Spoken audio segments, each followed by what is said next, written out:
Want to sauce out a good luck here. Want to see what's up. We definitely want to go for our Golem in the back first play. We just have to follow suit with exactly what we did last time. Goal in the back first play. It is the strategy. Trust me. Oh, let's go. He's doing the exact same thing. That's what I'm talking about, brother.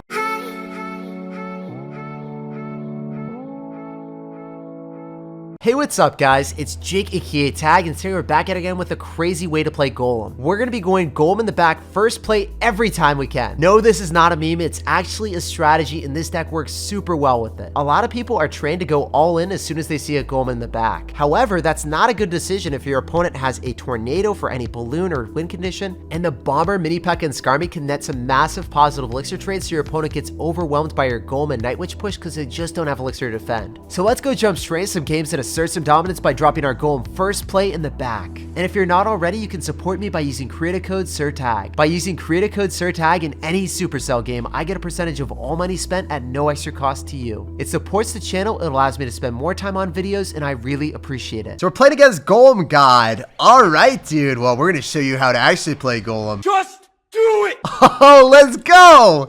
He's doing the exact same thing. That's what I'm talking about, brother. The Golem God agrees with me. That's when you know you're doing it right, baby. We're gonna go in for our Golem in the back first play. He spammed us opposite. We had the Skarmy, we had the Mini P.E.K.K.A, and the Tornado. All the cards that we could have possibly wanted. I'm gonna go for my Mini P.E.K.K.A right now, just because it gives us a lot of damage per second. Highest damage per second out of our cards that aren't really immediately gonna die to spells like the Skarmy would.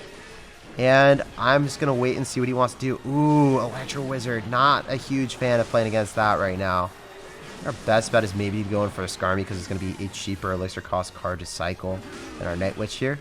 And then I could potentially just go in for, I think, Night Witch. So then we go and pull Dark Prince. Electro Dragon is going to give him a lot of value.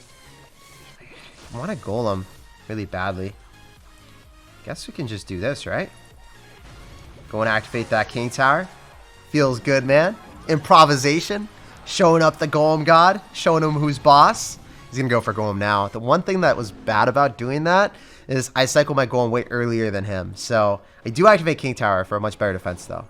Maybe I can get Mini P.E.K.K.A and Bomber right on top of his Mini P.E.K.K.A. If we are able to do that, then we're in a much better spot than he is. Oh my gosh, that's going to be a dead Mini P.E.K.K.A. 2 Bomber hits and 1 Mini P.E.K.K.A hit. Kills another Mini P.E.K.K.A.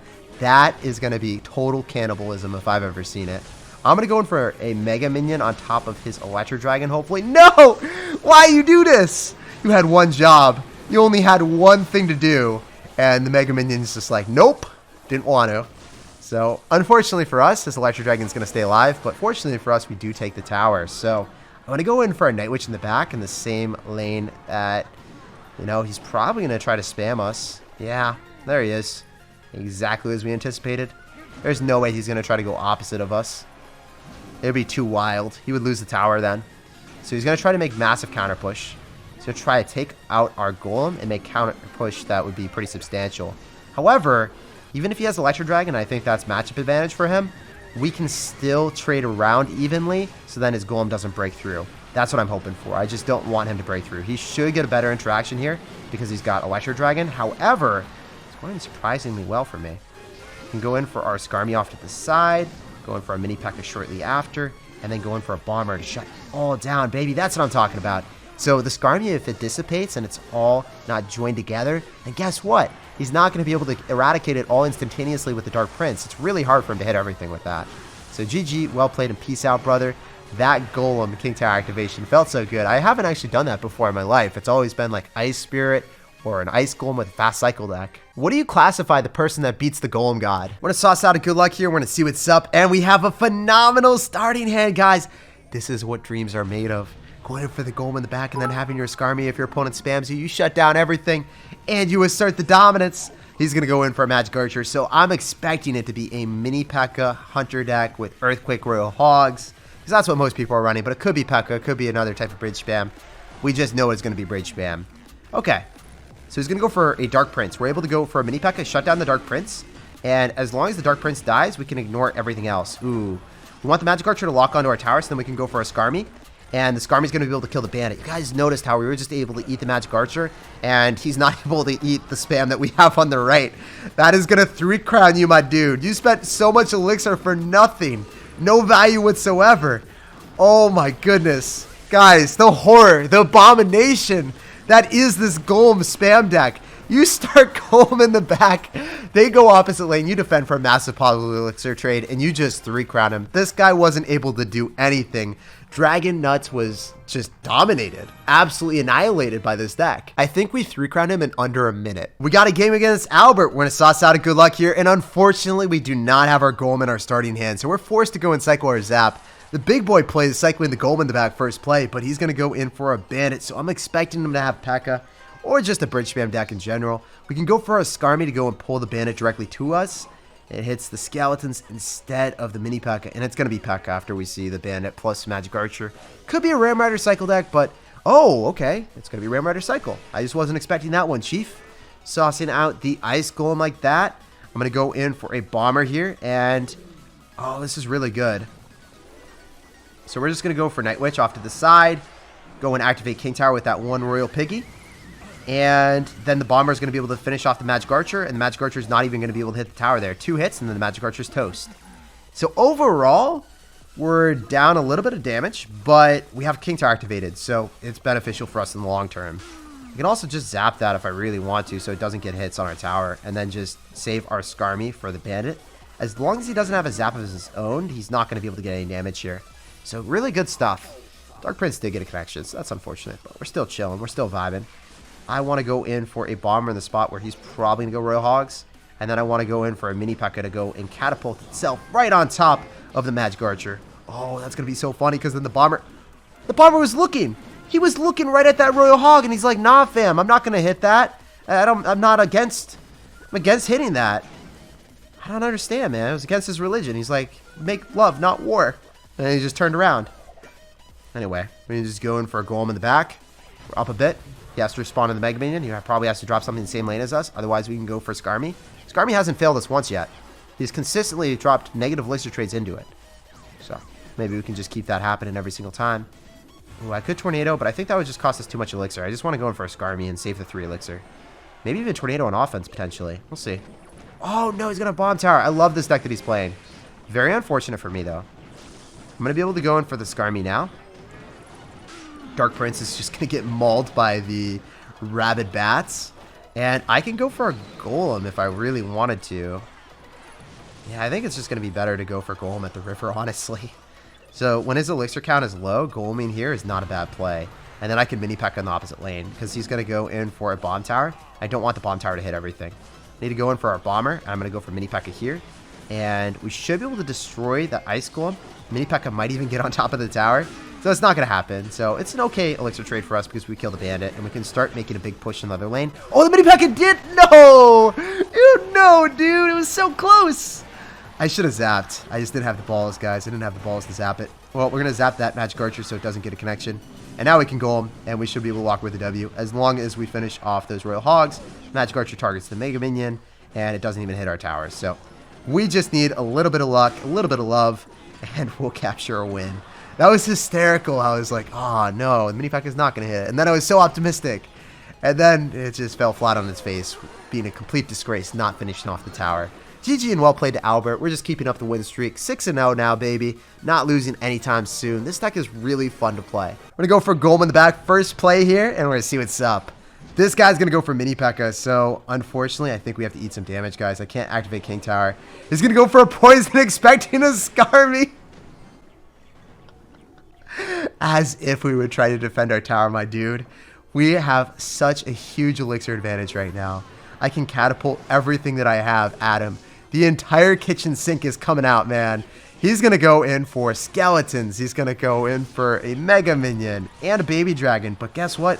We're able to zap, make sure that our Mega Minion is in pristine HP. The tower is going to retarget onto the bats before it goes on top of the Mega Minion. Then it retargets on top of the Golemites, and then the Mega Minion is finally targeted. So we get so much damage because the bats were tanking for the Mega Minion. If you guys didn't know, after the Golem explodes, the tower always targeted the next closest thing.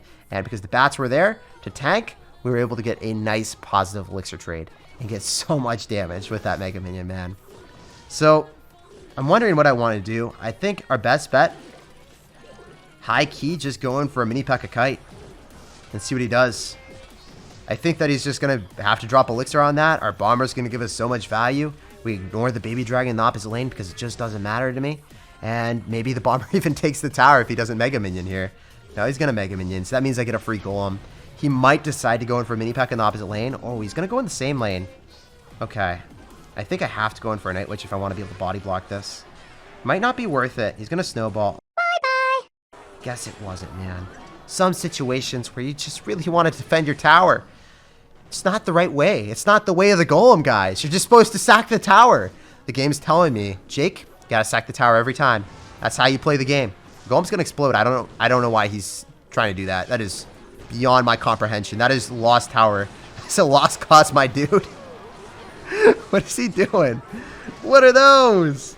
So I'm able to go in for a Golem because he overcommitted. He dropped everything he had. He now doesn't have his Mini P.E.K.K.A. He now doesn't have a Mega Minion. He has no way of defending now. So we can just go for our own Mega Minion right on top of the Baby D, rush right through, and assert dominance all over this man's tower. The Baby Dragon's getting targeted by our Mega Minions. We have no worries in the world. In fact, after he poisons, I don't even think he has a great answer to the Skarmy anymore because the Snowball's not immediate like a Zap or Arrows right now. So yeah, I can just go in for a Skarmy here, shut it all down. Going for a Golem in the pocket because we haven't even seen a defensive structure from my dude. And this Golem's going to explode on him, and he's going to lose the game. So, heck, I can just Tornado. If he drops Mini P.E.K.K.A, it's going to get Tornadoed away. Skeletons get Tornadoed away. We just need the death damage. That's all we need in life. That's all we want. Our only desire is to win by Golem death damage. GG, well played, and peace out, Girl Scout. It was a pleasure playing against you. He went out with a bang in true fashion, as his name would say. We're going to sauce out a good luck here, and we're going to go in for a Golem in the back as our starting play. We're going to see what's up. Oh, let's go. I love seeing furnaces or buildings at the start, because that is 4 less elixir that he has to punish us in the opposite lane. Heck, you can't even punish us, because we've got Barmy, we've got Tornado, and then we have 1 card away from our Skarmy. So, very good situation for us to be in. I can go in for a Mini P.E.K.K.A here, and I can go for a Bomber depending on what he has. Okay, he's going to have Firecracker. So Firecracker is really obnoxious. I want to have the Golem explode to kill the Firecracker. So that's what I'm going to bank on right now. I want to go in for the Tornado here. So then the Golem death damage explodes, kills the Firecracker. Perfectly timed. Let's go, baby. And then the Golem death damage even kills the Dark Prince too. So, how are we going to play this, guys? I have no idea what this is. It could be a Royal Giant deck. I just want to go in for a Bomber at the river just to apply aggression. I want to maybe catch him off guard, make him drop like a Mega Minion or something crazy. Yeah, so those Rascals are not something that he wants to drop in that position ever. Just going for a Mega Minion and a Skarmy. So we have identified that he is going to have a Goblin Barrel bait deck. The Mega Minion is going to take the brunt of the damage and not the tower. So we're in a phenomenal situation moving forward. Obviously, guys, if we stockpile a easy Golem and he's not able to do anything about it, we're in a really good scenario. I want to activate King Tower here, but I think that the Golem will just mess it up. I'm just going to wait for that to die. I think that the Golem would mess up the shotgun shells because it would tank a little bit of them. So I'm going to go in for our Night Witch now. We know that his Firecracker is out of cycle, so he's going to have less air counters to the Night Witch bats. And we can go in for a Mini P.E.K.K.A. So I just want to keep up the aggression here and even go in for a Bomber because that's our best way of killing the Rascal Girls. If we're able to obliterate the Rascal Girls and the Dark Prince, I'm pretty sure that the bats just overwhelm him then. So that one Bury the Bat is going to be tanking for the Bomber too, guys. So notice this. If the Bomber stayed alive, the Bat would get targeted after the Golem dies, so then the Bomber would still stay alive. It's really important to have those interactions mapped out. I could go for a Tornado here, but I think it's just better to be safe rather than sorry. Going for a Skarmy in the back in case he wants to go in for a Goblin Barrel. He doesn't. He's just going to go in for a Furnace for more chip damage. Really well played. Since our Night Witch is there, I want to just play defensive and go in for a Golem here. So then we can body block so then the Night Witch does not get damaged. Because we're taking so much damage on the left-hand side, we can afford to take the Fireball value. Because guess what, man? It's around even tower damage, and it's going to be a 1-0 victory either way. So with 25 seconds remaining, if we take the push right here to your tower, we will win. I'm going to go in for a Tornado. I'm going to go in for a very splendid Zap. And with the death damage, we got it, guys. There's nothing he can do if we drop the Skarmy here. Notice how all of the Goblins target the Skeletons instead of our tower. Drop your Skarmy behind your tower, and you deny all damage from the Goblin Barrel. That is the best placement. You guys just learned it here first. It's OP when you have Skarmy, Zap, Tornado. These bait decks stand no chance, especially with the splash damage of Bomber. I'm going to go for a Zap, and we're going to see what's up. This guy's not psychoing anything, so we're going to get some early chip damage with the Zap. Then he goes in for Skeleton. So it's going to be a fast cycle deck. We're going to go for a Night Witch. If he goes in for an Expo opposite lane, we won't be able to afford our Golem, so we'll just go in for a Mega Minion, and that's totally acceptable. We go for a Golem. The Golem is going to body block the Night Witch, and the Night Witch is not going to tread ahead of our Golem. Feels good, man. He's going to have Night Witch of his own, so this is probably going to be a graveyard deck. As soon as we see it's going to be graveyard or, I don't know, maybe like a giant deck, I want to play pretty aggressive when we can, because against graveyard decks in double elixir, where he's able to poison our Skarmy and our Night Witch, it's not good. So this is one of those Golem decks that you don't really want to get to double elixir. Most Golem decks, you're like, heck yeah, double elixir's here. This deck is like, no, double elixir is my worst nightmare. So we're going to be able to shut down everything here. He's going to go in for a poison. That's fine. I can zap this. Shut down the bats. Make sure that nothing treads on our land. Get off my lawn. I can go in for Night Witch now. Go in for a Golem at the river and play really aggressive. I'm trying to expedite my Golem pushes, and I'm actually not going to try to delay my Night Witch. I want to make this push as big as possible. So when he has the least amount of elixir, we want to invest in our push. He's going to go in for an Ice Golem. That means I can mini-peck in the opposite lane, guys. That's clean. So I don't think there's any way for him to defend this. The skeletons are out of cycle. That mini-peck on the left, the split lane aggression, that's what I'm talking about, baby. Look at all the damage on both sides. That is amazing. So I think we're going to be able to take the tower on the right with 2 zaps. 56 damage apiece. So yeah, we're able to do it to him. As long as he doesn't go in for a pre-barb barrel here, we're chilling. We're able to evaporate that musketeer, have the tower retarget onto the skeletons, have some of our skeletons move backwards towards the graveyard. And yes, look at that, dude. The 300 IQ bomber. Just realizing, I don't need to go into the poison immediately. I can wait. And he's alive for that reason, so we're going to go in for a Golem with him. And I think that he's going to go ahead, isn't he? No, he's not. He's smart. Oh, of course, the 300 IQ bomber, when he treads behind the poison from the graveyard, is also going to stop in the tracks of any danger up ahead. He knows better. He's a smart guy. And just zap this. Take the tower. I should have actually zapped the musketeer. That was a potato zap if I've ever seen one, but it doesn't matter. We're chilling. He also potatoed the snowball, if you guys saw that earlier. That was pretty interesting. So you know what? We're just going to say that we did that completely out of sportsmanship. We did that not because we're bad at the game and fumbled our zap, but simply because we're just a good person. When he misses a snowball, we're just going to throw our zap away.